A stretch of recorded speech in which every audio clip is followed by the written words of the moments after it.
Hi, it's Dwyer, gamblersadvisory.com. Remember, the opinion you should follow should be your own. Just consider this video to be a second opinion from a complete stranger online. First, let's talk Floyd Manny. For those keeping track, Floyd Mayweather apparently has a multi-million-dollar deal in place to appear at WrestleMania in April of next year.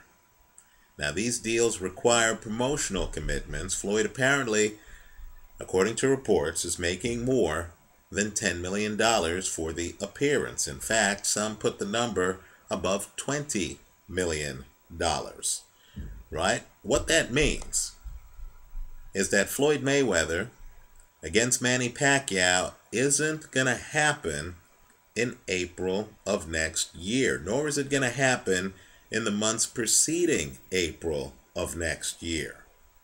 Okay, that's something to consider. I also doubt it would happen in June because, of course, there has to be time to train. Now, Manny Pacquiao actually is up for re-election late next year. He's going to be campaigning in September and October. I believe the election is in November. Manny Pacquiao's passion right now, other than God, is politics. So I doubt Floyd fights Manny next fall. So what that means is that all of us need to hold our breath, because in the next few days, Manny Pacquiao is going to announce who he's going to fight this year in December, right? Apparently, Bob Arum has asked for a price quote from free agent Miguel Cotto, who's not going to fight Hassan Ngannou, because Ngannou is actually going to fight Kid Chocolate Peter Quillin. And so apparently Arum has given, according to reports, Manny Pacquiao 3 names. Let's hope it's more than 3. Right? Timothy Bradley, Juan Manuel Marquez, and Miguel Cotto. Let's hope there's a 4th name, and let's hope that name is Floyd Mayweather. I doubt Floyd's available to fight this fall simply because the Money Team promotions is kicking up. They're starting up. I'm sure Floyd is intricately involved in that venture. Also, Floyd just left prison. I'm sure as a father, he wants to reacclimate himself to his children. He doesn't want to run from a prison sentence straight into an involved training camp. So Floyd versus Manny, don't hold your breath on that fight happening, especially if Manny announces that he's fighting either Bradley, Marquez, or Cotto this fall. Floyd's not available next spring. Manny's not available next fall. Maybe they fight over the summer. But I can tell you, in the United States, you don't have too many blockbuster boxing promotions taking place in July and August. I know they do overseas, right? Klitschko Hay, for example, was a blockbuster during the summer. They just don't that often these days in the United States. Okay, let's talk about, or try to get on top of, the fights happening this weekend. I have a strong preference in the Gennady Golovkin-Grzegorz Proksa fight. I believe Golovkin wins that fight. In fact, privately, I guess not publicly, I'm expecting Golovkin to do so by knockout. I have a prior video up here on YouTube. Let me briefly say, the Roy Jones style of boxing, and that's what Proksa does, right? Where you're outside moving around and you're jumping in with power shots. Then you're going back outside. That has a problem against hunters. Think Roy Jones, Glenn Johnson, right? Golovkin is going to have his defense up at all times. The Roy Jones style that Proksa is going to be using is really premised on the idea that the opponent's defense is going to degrade as they move around the ring, right? You know, Jones would come in, lead with power shots. He would back out. It's kind of like an ambush style. I consider Roy Jones to be the father of the ambush style. He would be back as you try to catch up with Roy Jones, as you're moving to get to Roy Jones. Roy Jones would lead with a power shot, a left hook. Jones himself used to call himself Captain Hook. Left hook would take you out, or at least diminish you to the point where Jones's hand speed would then take over. Now, Abel Sanchez has instilled in his fighters a certain style. You saw it with Carson Jones against Kell Brook, where the guy is able to come forward while having his guard still up, right? The defense is primary. They don't throw a lot of punches. They don't want to open the door to counters. They're not there to trade with you. They're there to hunt you down, right? The guard is up. Well, understand, Golovkin is a qualitative step up. He's the next level from Carson Jones because Golovkin hits hard with both hands. He has the gift of punching power. I'm expecting Proksa to get walked down, just like Roy Jones was walked down by Glenn Johnson. For those of you who forgot, not only did Jones get knocked out in that fight, but Jones got dominated for several rounds in that fight. I'm expecting similar domination by Gennady Golovkin, right? Also, the Sergei Zinzurek, Jonathan Gonzalez fight, I'm expecting Zinzurek to win that fight convincingly. I don't believe Gonzalez is ready, right? I think Gonzalez is a guy who relies on power punches. I don't think he's going to know what to do with Zinzurek's jab. I think that jab is going to dictate the fight. I do not consider Jonathan Gonzalez to be Sergio Martinez, who beat Zinzurek. Okay? I would hedge both of those plays with Proksa by KO and Gonzalez by KO. In my opinion, those heavy-handed guys only have punchers' chances in the fight. I'm expecting Golovkin and I'm expecting Zinzurek to win convincingly, right? Golovkin by knockout. We'll see if I'm right. Let's talk about some other fights that are on the docket. Carl Froch against Yusuf Mack. Now, Yusuf Mack is a good boxer puncher with a very good straight right hand, and he can move. He has skills. Here's the problem. He can't handle physical distance in fights. So if you look at his record, you're going to find out that he lost to Barrio, he lost to Libredo Andrade, he lost to Glenn Johnson, he lost to Tavares Cloud. In each of those fights, the other guy was able to literally break him down, right? Yusuf Mack has other problems. When he gets up on the ropes, up on the ropes is really a time when you can't rely on just head movement unless you're Ali or Vitaly Klitschko. You really do need to cover yourself up. And Yusuf Mack against heavy punchers, including heavy punchers with short punches, like Tavares Cloud. Yusuf Mack, incredibly, will have his hands down up on the ropes and will just try to dodge punches. Now, he can do that in the first few rounds. He can't do that in the later rounds. In my opinion, Carl Froch can win this fight on his front foot. He can just switch to mid-range hooker zone. He can fight the same fight he fought against Jean Pascal. I like Carl Froch against Yusuf Mack.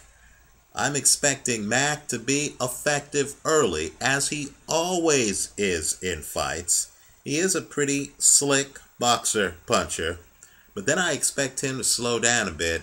Then I expect Carl Froch to dominate. Here again, I'm expecting a knockout. I like Froch big in this fight. I'm expecting Froch to win by stoppage. The main bet I would have on this fight is Froch simply to win the fight with a kicker of Froch by stoppage. Okay, let's continue on. You heard me mention Peter Quillin against Hassan Njikum.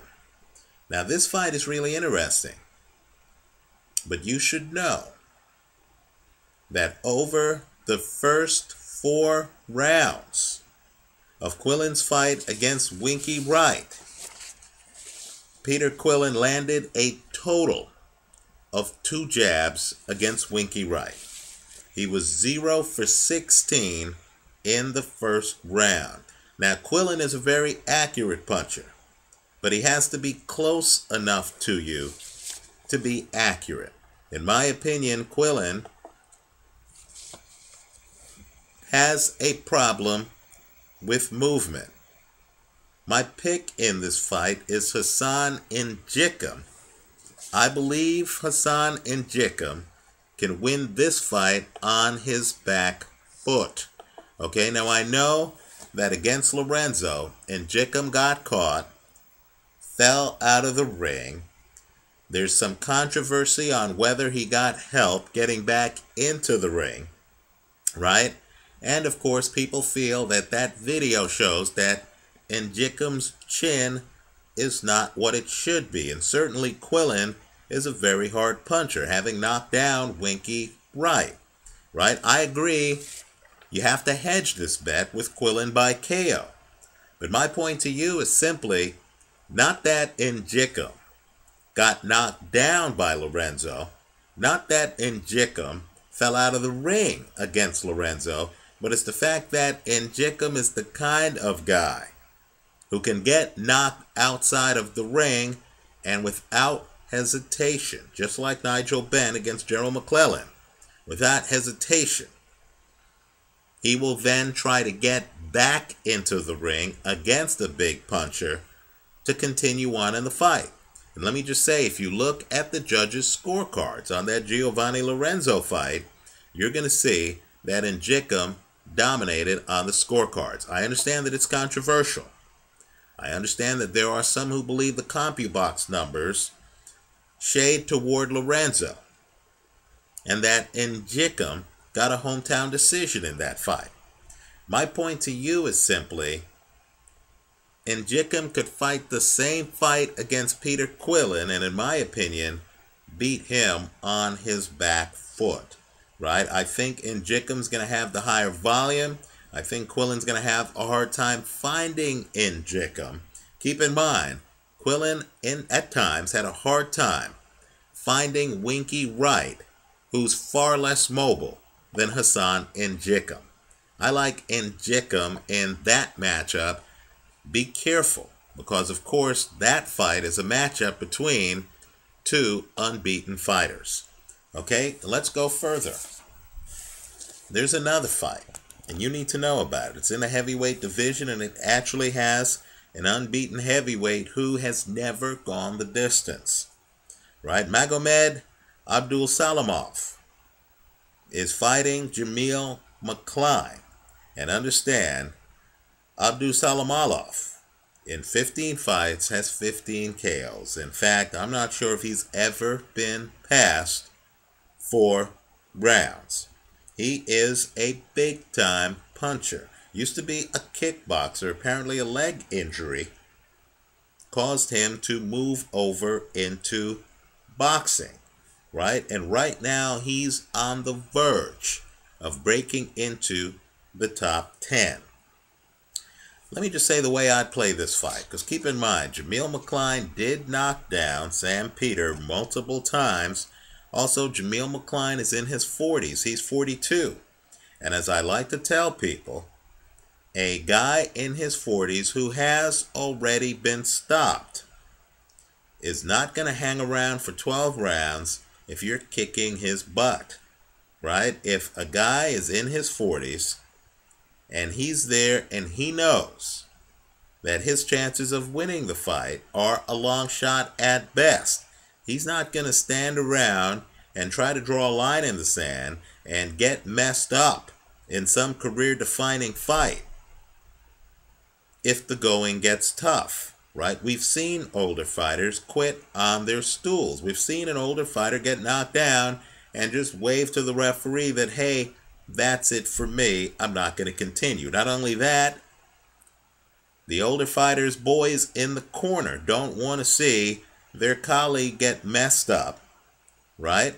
They will throw in the towel if a fighter in his 40s is taking a lot of punishment. Also, these referees, I know they're not supposed to, but these referees are quick to stop fights with 40-year-olds who are badly hurt.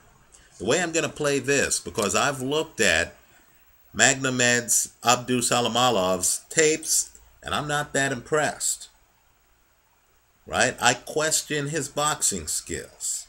It looks to me like he has to wind up to throw big punches. He can't jab with regularity. When he throws a punch, he's all in. He leaves himself wide open to be countered. In my opinion, against elite competition like a Vladimir Klitschko or an Adlanir Solis, he would only have a puncher's chance. I also believe he has a problem with movement, which isn't surprising because he's in the sport because of a leg injury he suffered during kickboxing, right? My recommendation to you is that you take both fighters to win by KO. It's a 12-round fight according to BoxRec.com. Pay attention to the distance. If it's 12 rounds, I just do not see how Magnamed, who hasn't even gone half that, is going to be able to go 12 rounds against Jamil McCline. Nor do I see Jamil McCline against a fighter who's all in, trying to get knockouts from the opening bell of round 1. I don't see Jamil McCline going 12 rounds. If he's getting battered by a young lion, I think he lives to fight another day. I think he views the match as a payday if, by the start of the 3rd round, he realizes he can't win it. I'm expecting a knockout in this fight. I'm just not sure who gets it, right? Abdusalimov looks so open to me that I can't put all my eggs in his basket. My recommended play here is to take both guys to win by knockout. Let me know what you think. Leave your comments for me here online. Visit us at gamblersadvisory.com. Briefly, I like Golovkin. I like Sergei Zinzurek. I like Froch over Yusuf Mack. I like both guys by knockout in the McCline versus Magnamed Abdusalimov fight. Let me know what you think. Leave your comments. Thanks for watching. You can visit us at gamblersadvisory.com or DwyerBoxingNews.com. Thanks.